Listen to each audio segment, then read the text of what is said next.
Kelas 8, jumpa lagi kita dalam PJJ secara virtual. Kali ini Bapak akan melakukan pembahasan latihan tekanan tentang konsep yang pernah saya berikan ya. Ada 7 soal, coba kita lihat satu persatu. Nomor 1, seseorang pramugari dianjurkan untuk tidak memakai sepatu hak tinggi di pesawat. Coba jelaskan alasan menurut konsep tekanan yang kamu pelajari. Nah, ini jawabannya. Kalau dia memakai sepatu hak tinggi, berarti nanti luas telapak kakinya itu, A-nya itu menjadi kecil kan? Ini menjadi kecil. Iya kan? Kalau luasnya menjadi kecil, maka tekanan kan berbanding terbalik dengan itu gaya dibagi luas ya. Berarti kalau luasnya ini kecil, maka apa hubungannya ke tekanannya? Berarti kalau luasnya kecil, tekanannya ini tetap ya gayanya. Berarti nanti tekanannya akan besar. Jadi kalau tekanan yang diberikan pramugari itu besar, maka kemungkinan ini bisa merusak lantai pesawat. Nah, lantai pesawat. Dan juga dia kurang efisien ya kalau kita berjalan ya. Iya, jadi tapi kalau secara konsep tekanan ini merusak dia. Oke.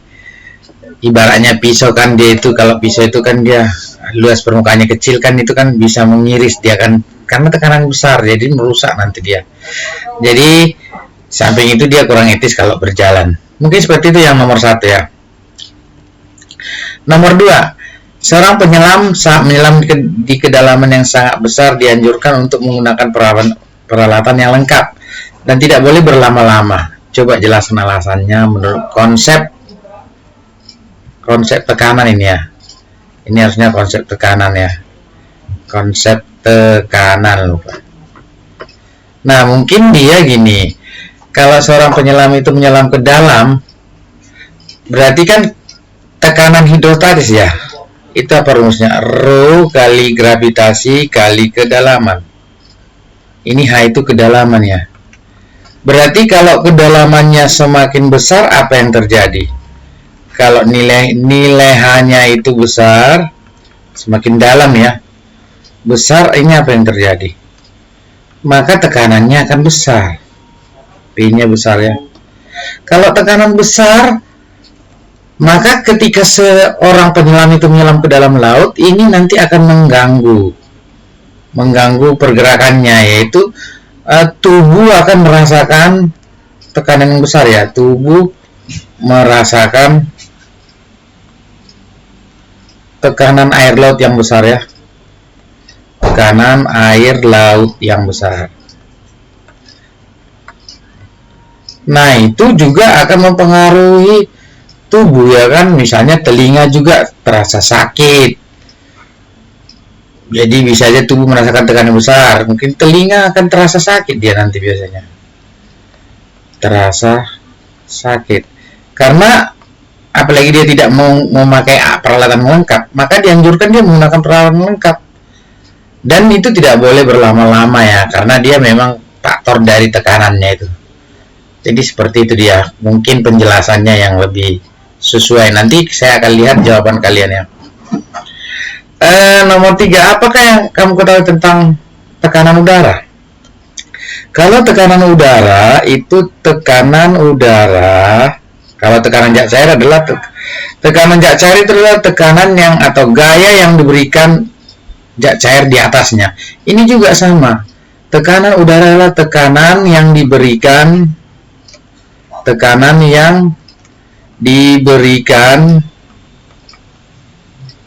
udara di atasnya ya. Udara di atasnya. Seberapa tinggi udara di atasnya.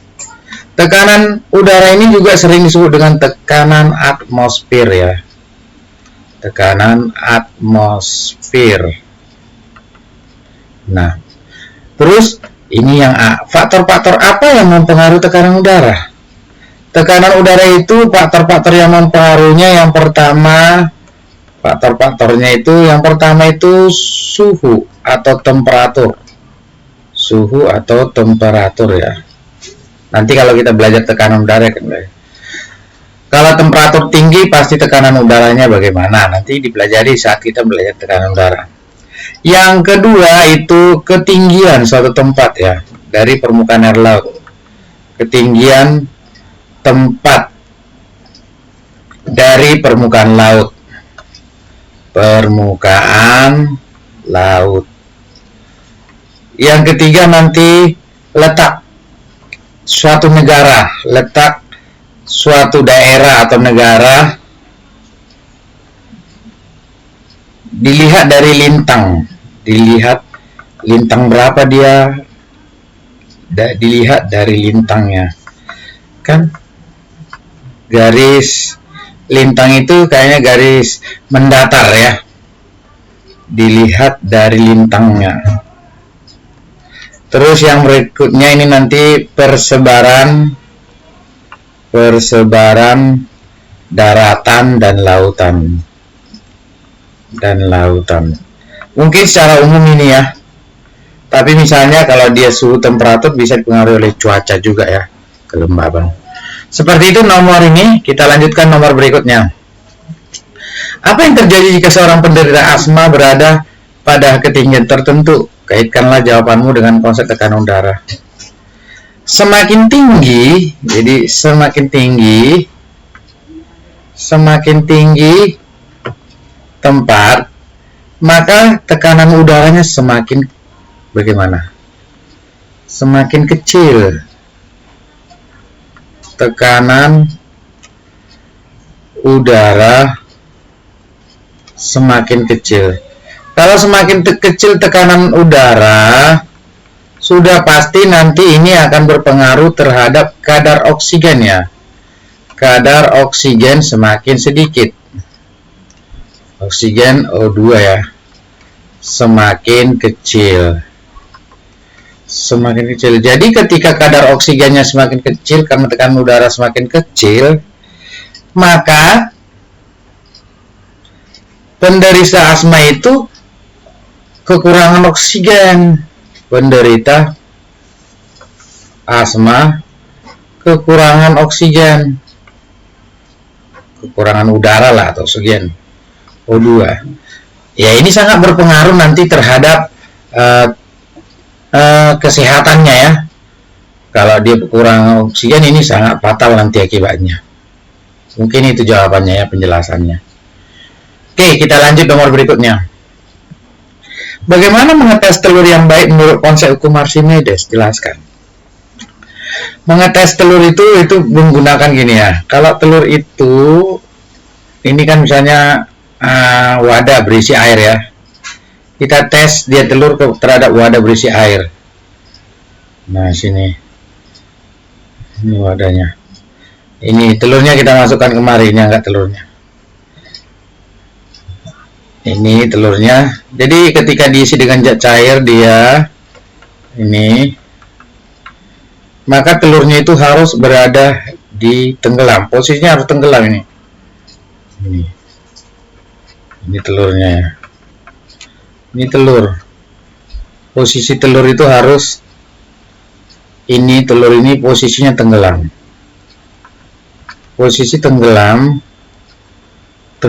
menurut, kalau posisi tenggelam berarti menurut hukum Archimedes berarti telurnya kan benda.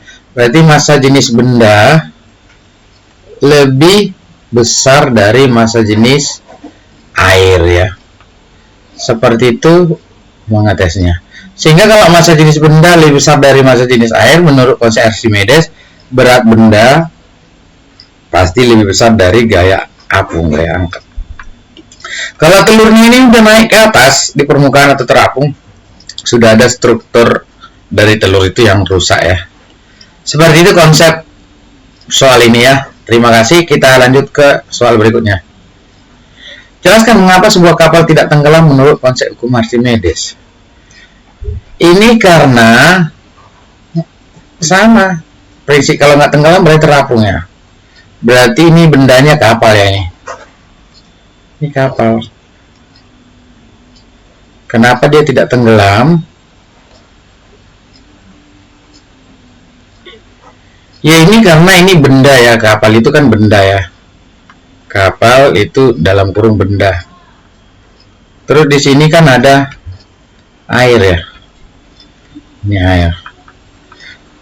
Tidak tenggelam berarti terapung. Kalau dia terapung apa syaratnya? Itu aja. Terapung syaratnya massa jenis kapal atau benda itu harus lebih kecil dari massa jenis air. Sehingga gaya apung, gaya angkat ke atas lebih besar dari berat benda. Jadi kan berat kapal kemari ke bawah W.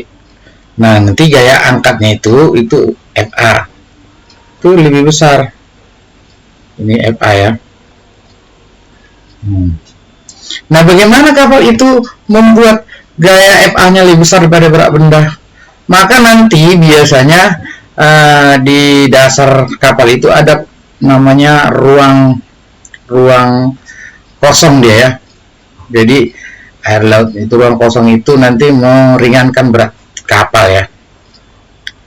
Buritan di dalamnya ini ada.